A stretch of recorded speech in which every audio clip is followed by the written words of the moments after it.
Kawawa naman, tulungan natin siya, gamutin natin ang sugat niya. Bakit pa natin siya tutulungan? Bakit pa natin tutulungan ang anak ng taong sumira sa ating kabubatan? Don't be so cruel. The poor child needs some help.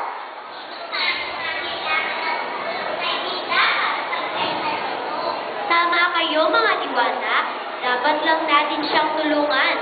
Subalit, hindi lamang tulong na mapagaling natin ang kanyang sugat. Ang mahalaga ay matulungan din natin siyang makabalik sa kanyang kaharian at magbago ang kanyang pananaw.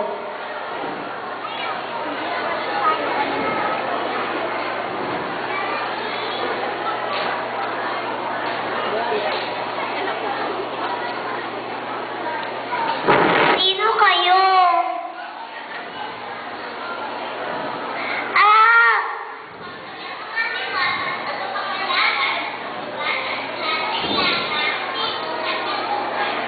Naman si Reyna Mina ng kaharian ng silangan na Reyna ng Kalikasan.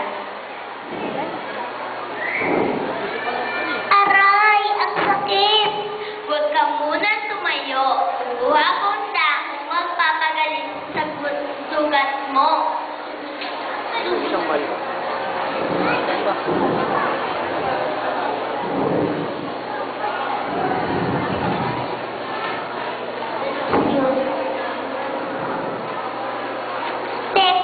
Ano yan? Baka mas lalo kong di makalakad yan. Ang dahong yan ay mabisang lunas sa iyong sugat. Aba, nawala ng sakit.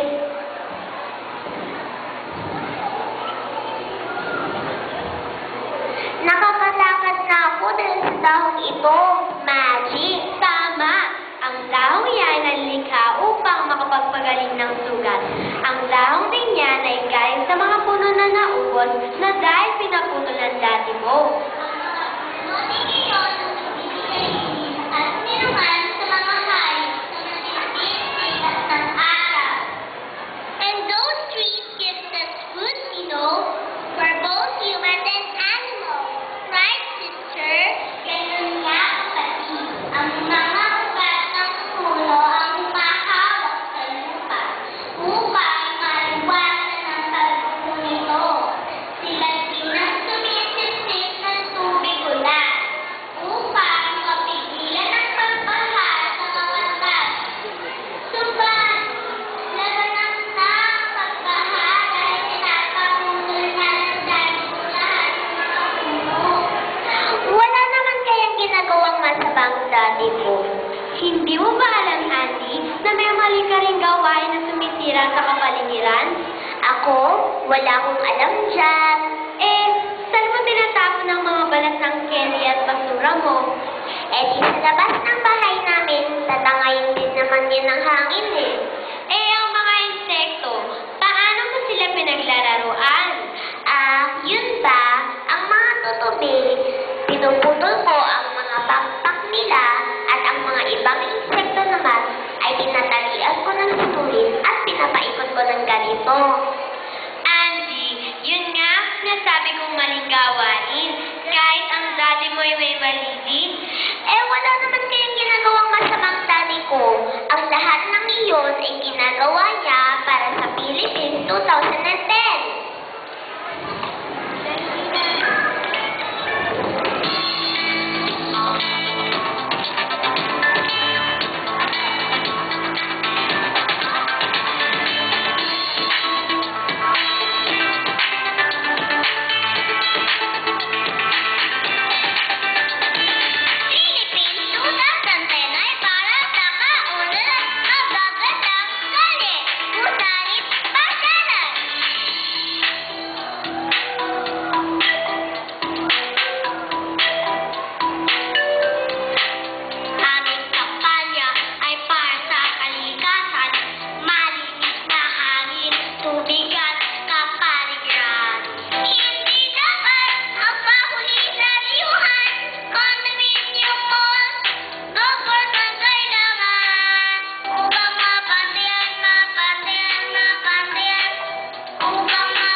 cat